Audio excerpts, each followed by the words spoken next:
Bloomberg Audio Studios. Podcasts, radio, news. Good morning, I'm Nathan Hager. And I'm Karen Moscow. Here are the stories we're following today. Karen, we begin in the Middle East, where intense fighting continues between Israel and Hezbollah. Israel is carrying out a third day of airstrikes in southern Lebanon and the northeastern Bekaa Valley. Now, for the first time, Israel says it has intercepted a Hezbollah missile aimed at Tel Aviv. Bloomberg's Dan Williams has more from Jerusalem. This will certainly be viewed by Israel potentially as a red line that could draw further escalation, potentially intensified Israeli attacks in or around Beirut itself. What we know for now, it was a surface-to-surface missile that was intercepted in Israel, but Israel has a very sophisticated early alert system which set off sirens in Tel Aviv and a city north of Tel Aviv, indicating that was the intended target. And for now, Bloomberg's Dan Williams reports Israel's focused on pushing Hezbollah fighters away from the border so tens of thousands of Israelis can return to their homes. Still, Israeli officials say they are prepared to move soldiers into Lebanon if they think it's necessary. Well, Nathan, the geopolitical tensions around the world are a major theme as the meeting of world leaders resumes at the UN General Assembly in New York. And we get more from Bloomberg's David Gura. This week, some 200 world leaders will speak at the United Nations headquarters in New York, including Ukraine's President Volodymyr Zelensky. He's scheduled to address the UN today. Zelensky will then travel to Washington for meetings with President Biden and Vice President Harris on Thursday. In his remarks, Biden called for more cooperation among nations and acknowledged the challenges, as he put it, in Ukraine and the Middle East. Israel's Prime Minister Benjamin Netanyahu is expected to address the UN on Friday, although he postponed his trip after the start of Israel's new military campaign against Hezbollah in Lebanon. In New York, David Gura, Bloomberg Radio. David, thanks. Now to the latest on the presidential race. The Trump campaign says it has been briefed on, quote, real and specific threats by Iran to assassinate the former president. A campaign spokesman says a representative from the Director of National Intelligence told Trump about the plot. The former president didn't mention it in his latest campaign stump speech. He's talking about cutting corporate taxes and threatening tariffs to bring foreign companies and their jobs to the U.S. We want American citizens and we want their plants built here, not 2 feet over the border and selling them into our country. We're not doing that. Former President Trump spoke there in Savannah, Georgia yesterday. Now, there's no indication that Iran's efforts are linked to the two recent attempts on the former president's life. Ryan Ruth, the suspect in this month's incident at Trump's Florida golf course, was charged yesterday with attempted assassination of a major presidential candidate. Meanwhile, Nathan, Trump's opponent Kamala Harris will be in Pittsburgh today. During his speech, she will outline her economic vision and new initiatives to bolster domestic manufacturing. Sources say Harris's address will emphasize her willingness to work with business leaders to grow the overall economy, while also stressing the importance of protecting workers' wages and benefits. Meanwhile, Karen, back in Washington, House members plan to pass a stopgap funding bill today, avoiding an October 1st government shutdown. Bloomberg's Amy Morris has the latest from the nation's capital.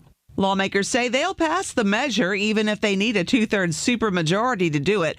Because the House skipped a procedural step in this process on Monday, the vote will require two-thirds of the House to support it. And they do expect it to pass. It is bipartisan, but there's still time for complaints from hardline conservatives. And that could complicate Speaker Mike Johnson's path to a full compromise funding bill in the lame duck session. Now, with a House vote today, they're aiming for speedy Senate approval by next week. And the continuing resolution funds the government through December 20th, so that means another spending showdown just days before Christmas. In Washington, Amy Morris, Bloomberg Radio. All right, Amy, thanks. Well, we turn to the markets now, and stocks begin the day in record territory. In fact, the S&P 500 registered its 41st record close of the year yesterday. In company news this morning, Berkshire Hathaway owns fewer shares of Bank of America. And we get more on that from Bloomberg's Doug Krisner. Berkshire Hathaway sold an additional $863 million worth of BNA stock on Tuesday.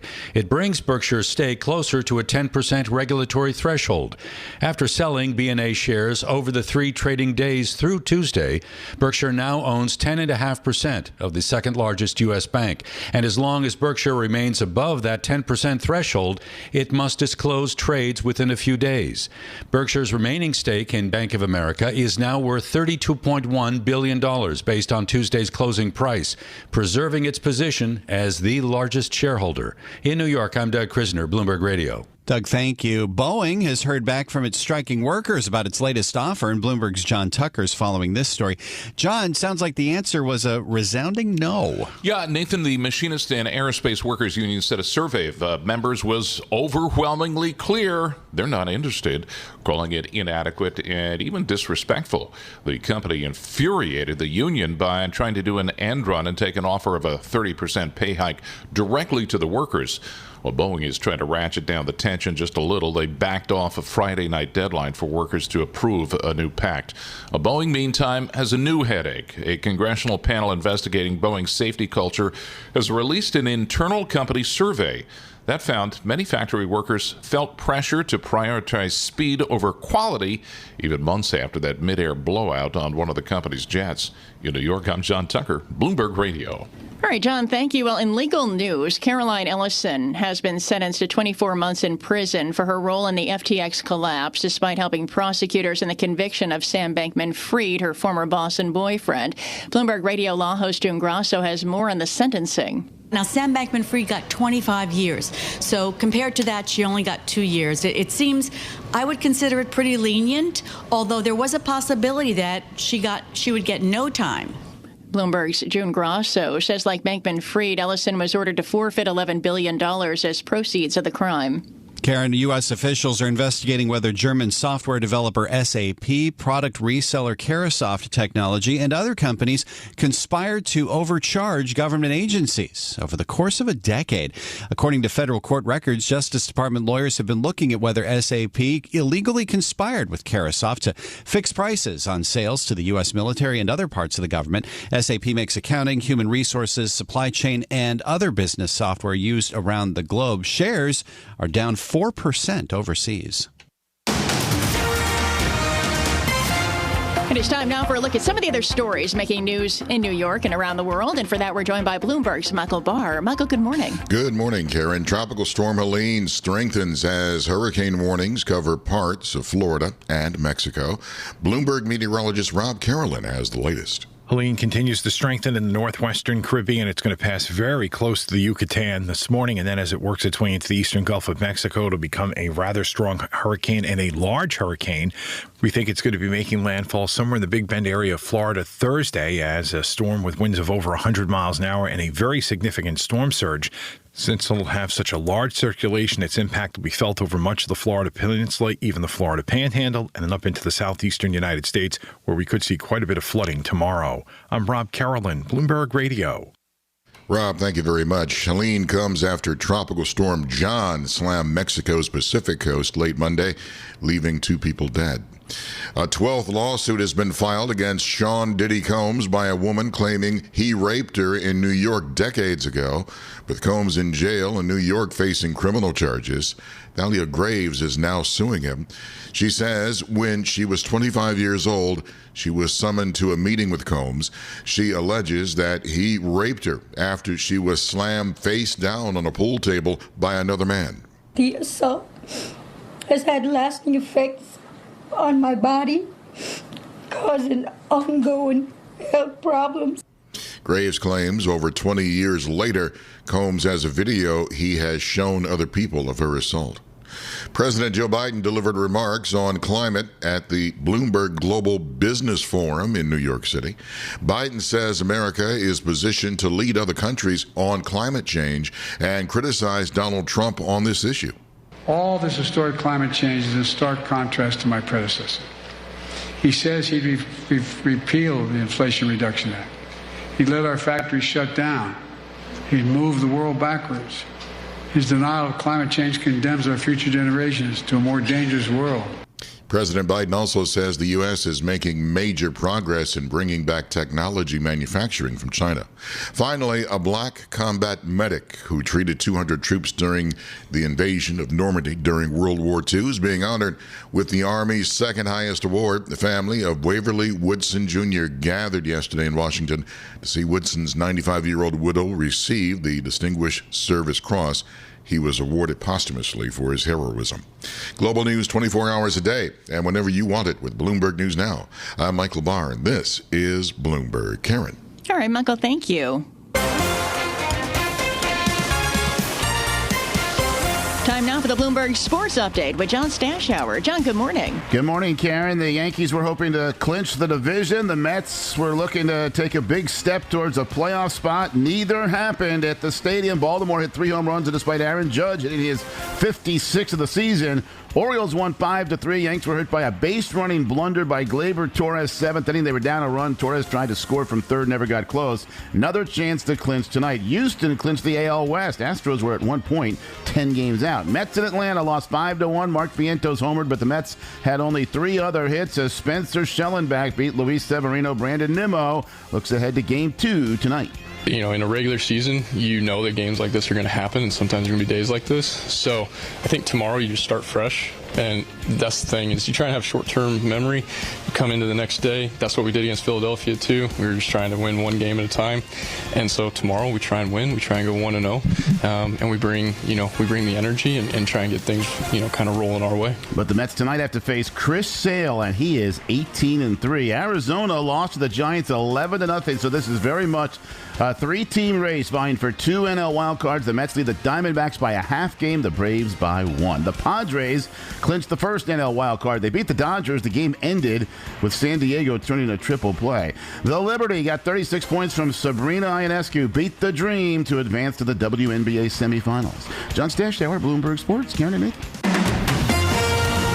Coast to coast on Bloomberg Radio, nationwide on Sirius XM, and around the world on Bloomberg.com and the Bloomberg Business app. This is Bloomberg Daybreak. Good morning, I'm Nathan Hager. As intense fighting continues between Israel and Hezbollah, world leaders are urging both sides to de-escalate. President Biden addressed the conflict in his final speech to the UN General Assembly. Full-scale war is not in anyone's interest. Even if the situation has escalated, a diplomatic solution is still possible. And despite those words from President Biden, Israeli airstrikes and Hezbollah rocket attacks go on, including at least one now aimed at Israel's financial hub, Tel Aviv. Bloomberg's Israel bureau chief, Ethan Bronner, is there and joins us now with the latest. Ethan, good morning. What are we seeing now? I hear there are more bombardments in Lebanon this morning. That's right, Nathan. Israel's continuing to strike pretty widely in South Lebanon and the Bekaa Valley, east of Beirut, and some 40 projectiles have come at Israel from Lebanon. So there continues to be a fair amount of activity on both sides. And with this rocket apparently aimed at the Tel Aviv suburbs, how significant an escalation could that be, Ethan? So that's a good question. I mean, never has Hezbollah launched a missile surface-to-surface, any kind of missile at Tel Aviv before. That was always kind of hanging over as the thing that they could ultimately do if a real conflict broke out. And indeed, as far as we know, they have tens of thousands of long-range missiles that they could send. The interesting question is why only one came and what its significance is in terms of an uptick in hostilities. And I think it's a little hard to tell. Could we see some kind of response beyond what Israel has put out there? These airstrikes in southern Lebanon and the eastern Bekaa Valley, could this lead to something further?